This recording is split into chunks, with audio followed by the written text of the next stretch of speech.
My head, where am I? The air is thick, heavy with the scent of incense and something else, something coppery and old. My wrists and ankles burn against cold, unyielding stone. I try to move, but thick iron cuffs hold me fast. A low, guttural chanting fills the space, a chorus of voices that seems to vibrate from the very walls. My eyes struggle to adjust to the dim, flickering light of countless candles. Shadowy figures surround me, their faces hidden within the depths of dark, heavy cloaks. They sway in unison, their whispers a sibilant hiss that slithers into my ears. Grotesque carvings writhe across the stone walls, depicting scenes of sacrifice and ancient, forgotten gods. Above me, a massive stained glass window casts a blood-red light over everything, painting the scene in a hellish glow. I am on a slab, an altar, the focal point of this nightmare. One figure steps forward, taller than the rest, his movements fluid and deliberate. He raises his hands, and the chanting swells. His voice cuts through the chorus, sharp and commanding, filled with a chilling charisma. He speaks of purification, of a chosen vessel, of a great power to be unleashed. He's talking about me. A cold fury begins to simmer in my gut, a righteous fire against this violation. They see me as a sacrifice, a pawn in their dark game. But they have made a grave miscalculation. They don't know the strength that lies within this formal wear, the power forged in hardship and discipline. I am not a lamb for their slaughter. I am a lion. The rage builds, a white-hot torrent that surges through my veins. My muscles tense, straining against the iron. I let out a roar, not of fear, but of pure, unadulterated defiance. The chanting falters, a note of surprise in their ritualistic drone. I pull again, my shoulders screaming in protest, the metal groaning under the pressure. With a deafening crack, the stone beneath my right wrist shatters. My hand is free. The cloaked figures recoil, their whispers turning to shouts of alarm.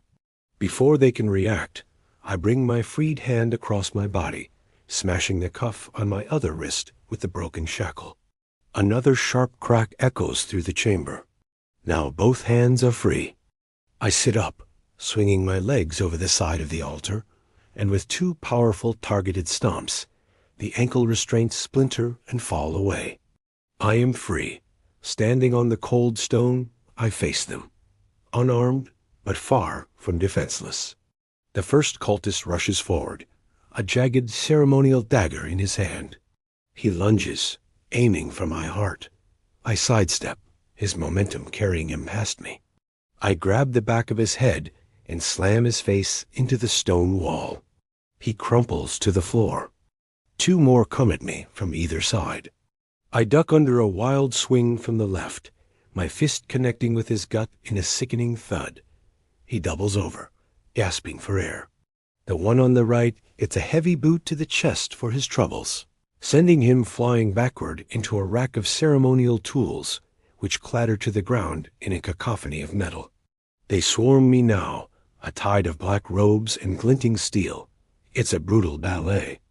My fists are hammers, my elbows are blades.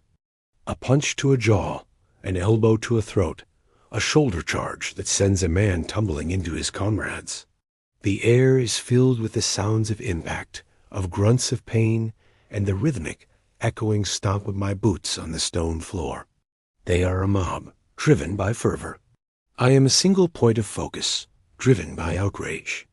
Each blow I land is a rejection of their foul beliefs, a declaration of my will to live. I carve a path through the chaos, my eyes fixed on the leader who watches from a raised dais, his expression unreadable. He hasn't moved, simply observing the carnage as if it were a play staged for his amusement. He must be next. I fight my way closer, each step earned with blood and bone. I throw one cultist into another, using their own bodies as weapons. The red light from the window seems to pulse with the violence, the ancient carvings on the walls appearing to writhe and cheer me on. They wanted a vessel of power? They have one, just not the one they can control. Finally, only a few of them remain between me and their master. They hesitate, fear finally breaking through their fanaticism. I don't give them a chance to regroup. I charge, a final furious onslaught that clears the path to the dais. I leap up the steps, landing before the leader, my chest heaving, my knuckles raw and bloody. I am ready for the final confrontation, ready to silence the voice that orchestrated this madness. He calmly raises his hands, not in aggression, but in a gesture of placation, and slowly, deliberately, he pulls back his hood. The world stops. The chanting, the echoes, the blood pounding in my ears, it all fades to nothing. Standing before me, bathed in the crimson light, is not some ancient sorcerer or demonic entity. It's him. The face I thought I'd never see again. The one person left in this world who I called family, my friend, my brother. His eyes, the same eyes that once shared laughter and secrets with me, now hold a chilling fanaticism. The charismatic voice that commanded these zealots is the same voice that once offered me comfort. The betrayal is a physical blow, more devastating than any punch I've just endured. Why, the word is a choked whisper, all the fight draining out of me. He smiles, a sad, twisted expression. He speaks of destiny, of a shared birthright, of a power that flows in our blood. He says this wasn't a sacrifice, but an ascension, for both of us. He believed I would understand, that I would join him. He saw my strength not as a virtue, but as a tool for his ambition. My rage returns, but this time it's different. It's not hot and explosive. It's a cold, heavy weight in my soul, an agony. He steps forward, his arms open, inviting an embrace. Join me, Jonathan, he pleads. Together, we can reshape the world. My answer is not in words.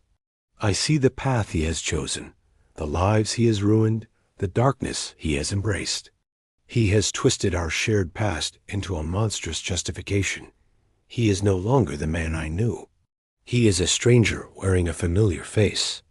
As he moves to touch my shoulder, all my grief, all my fury, all my heartbreak coalesces into one final desperate act. My fist flies, a bare-knuckle strike fueled by a profound sense of loss. The impact is solid, final. There's a crack, and he stumbles backward, his eyes wide with shock, not at the pain, but at my ultimate rejection. He collapses at the foot of his own profane altar. Silence reigns in the ruined temple. I don't look back. I turn and walk, each step an immense effort. I push open the heavy stone doors at the far end of the chamber, revealing a hidden passage leading upward. I stumble through the darkness, climbing, always climbing, away from the coppery smell of blood and the ghost of a memory. My body is a canvas of cuts and bruises. My fine clothes are torn and stained crimson. Finally, I push aside a final stone and emerge, blinking into the cool morning air. The sun is just beginning to rise, its golden rays washing over the horizon. I stand there, on a lonely hilltop, silhouetted against the dawn, exhausted, broken, but victorious. I have survived. But in saving myself, I have lost everything.